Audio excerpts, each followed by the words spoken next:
Hello class, this is your chapter 7 Idea of Algorithmic Efficiency, lecture number 4. So till now your chapter 7 is finished. So in this class I'll just explain the summary of the chapter. So here is the summary.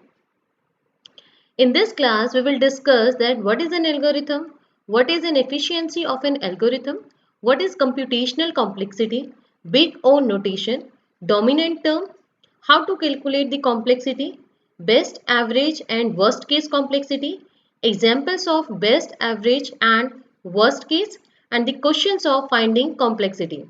In the previous class, I also gave you 3 questions as homework. So we will also discuss those questions. So now let's get started. So what is an algorithm? That is a method or procedure for accomplishing a specific task step by step. Okay, in this I gave you example that how to prepare tea and how to add two numbers. So what is an efficiency of algorithm? So if any algorithm that uses less amount of less resources and less time, means you when you use the resources and in less time, then that algorithm is called the efficient algorithm. And the efficiency of algorithm that depends on two factors, that is internal factor and external factor. So internal factors are time and space, and external factor, these are controllable to some extent. It is size of input, speed of the computer and quality of compiler. Next is what is computational complexity.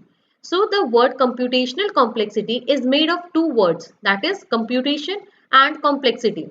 So computation involves that what problems are to be solved, and complexity involves the study of factors to determine how much resources are sufficient for efficiently execute the programs. Next is big O notation. So it is used to depict a algorithm's growth rate. The growth rate determines the algorithm's performance when its input size grows. It is a method to determine how faster or slower an algorithm. It is represented by big O followed by opening and the closing parenthesis. So this is the example O n square. It is a complexity. Next is dominant term. So this big O is a function with parameter n, where n is usually the size of the input to the algorithm. So more the input size, more impact it can have on the growth rate of the algorithm. Dominant term is the term which will affect the performance most. So in this example, this an square plus bn plus c. So this more the input size, more impact it have the growth rate of the algorithm. So what is the more input size here? This n square power. So it is your dominant term. Okay, and with the help of this dominant term you will find the complexity. So this big O notation, and the complexity is on square. Next is calculating complexity. So 5 ways are there for calculating the complexity. The first one is in loops. So here for I in range I 1 to n, print n, so it will print it n times. The loop will go the n minus 1, that's why it print it 1 to n minus 1. So here the total time is n minus 1 multiplied by the constant t, so it will give you nt minus t. So what is the complexity here? The nt is a dominant term, that's why the complexity is on. Next is nested loop. So here in nested loop, the value of I, it goes 1 to n minus 1, value of k is n, and we have to print the value. So this is the statement, it is constant time t. Now when you calculate it, so n minus 1, that is multiply by n into t. Okay, so when you calculate it, it will give you on square.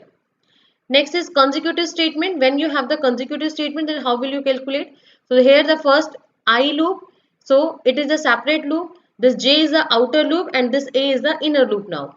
So for I loop, it goes 1 to n minus 1. So here n minus 1 into t1 plus n to n square. And why this n square will come? Because for J n will come and for K n will come. So n into n, that is n square. Okay, so here what is the complexity here? So now its complexity is O n square. Conditional statement. So this conditional statement is also a statement, that's why we it will also take some time. So here the time is t1. Now the print statement t2. Here I am using one loop. So here the complexity is on. Next is logarithmic complexity. So the notation of an algorithm is O log n if it takes constant time to cut the problem size by a fraction, usually by 1 by 2. Then it is a logarithmic complexity. And the example is binary search. Next, we have the cases. So first one is the worst case. The worst case complexity of the algorithm is a function defined by the maximum number of steps taken on any instance of size n. Okay, so what is the worst case? So when there is a condition, then you have to check it according to the condition. So you have to traverse the loop, traverse the every element of the particular statement. For example, if list is there and you want to search an element, then you have to compare all the element. Okay, so the number of steps taken here is maximum. That's why it is the worst case. So it represents the curve passing through the highest point of each column. This curve this curve is saying, as I in the second video I gave you one diagram, that is best case, worst case and average case. Okay, so this is for that diagram.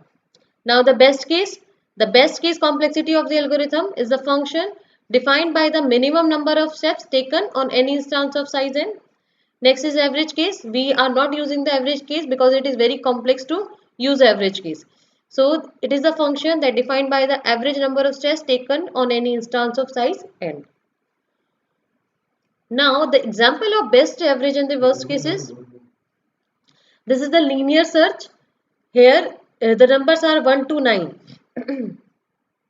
So what is the best case here? The best case is when you are just searching for one, at one attempt you will able to search that element. So this is your best case. So here best case is 1. Now worst case is when you have the element 9. So it will traverse the complete list. So the worst case is 9 here. Average case is when you have the element 5 and you want to search it. So this is the average case.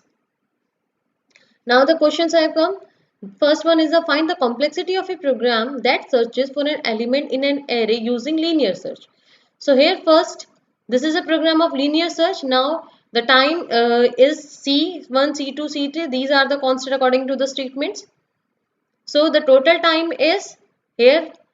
There is a loop 0 to length L, length of I, length of L. Okay, so this will just calculate the loop, calculate the length, and the loop will go n time. That's why it will multiply C4 plus C5 plus C6 with n. So the complexity is On. Next is your binary search. So this is your binary search, and as you know, the binary search complexity is in log form. Okay, as I explained in my previous video, the binary search algorithm. Okay, you have to see that video also. So here the total time for this is calculating by this statement. Then you have to let C1 to C4 C1 and C5 to C4 15. This is C2. Now the total time is C1 plus log 2n and C2. Then multiply it, it will give you the log 2n. Now determine the worst case complexity. Worst case complexity of the following program. So here the for loop is there. This for I in range, it will go n time. Next is m. So the complexity is O n plus m. Okay, according you have to just consider the constant time also, C1 to C4. Then it will give you O n plus 5. Now this is your question. If the efficiency of the function is this, can be expressed as O n equal to n square. So the function of do it, the complexity is already given. This is n square. Now you have to calculate the efficiency of the following program. You have to calculate the efficiency of complete program. Okay. So the answer is the function do it is executed inside a logarithmic loop. So notice I is I is updated as I equal to I multiply by 2. So it doubles every time with size n. So the runtime efficiency of the program is O n square n log 2 n. Okay, now, so this is your summary of the chapter 7. So here we will discuss the homework solution. Now, the question first says reorder the following efficiencies from the smallest to largest. So this is the first question, same is the second question. Now here is the solution. You have to just arrange it in small to large form. So this 10,000 is the smallest one, then n log 2 is the smallest one. Now this n5, then 2n, then n infinity. Okay, sorry, n exponent term. Next is reorder the following efficiency from the smallest to the largest. So here the smallest is the 2 की power 4. After this, the d1, this is n 0.5. Next is n log 2n, then n plus n square plus n cube. So this is the answer of first question. Now second question is, what is the worst case complexity of the following code fragment having a nested loop following by a single loop? So this already be discussed. So this will run n time, this will run n time, this is nested loop. So it will give you n square, then plus n. Okay, and then here the constant is c1. So it will give you n power n square. Okay, because n square is a dominant term, that's why to give you the answer O n square. And here is the solution of this. Okay, you have to just see this. Now next is, what is the worst case complexity of the following code fragment? So what is the worst case complexity? So this I in range is n. Now this j in range is m. So for this n will come, here m will come. So these two are different loops. So n plus m. Okay. So this is the answer of the question number third, that for I in range this, for j in range this. Okay, then you have to calculate accordingly, and it will show the answer O n plus m. So this is total time taken. So for this class it is now done. So in the next class I'll give you assignment. After this, the test of chapter 7, the idea of algorithmic efficiency. Okay, so you have to revise the chapter and prepare for the test. So thank you and have a nice day.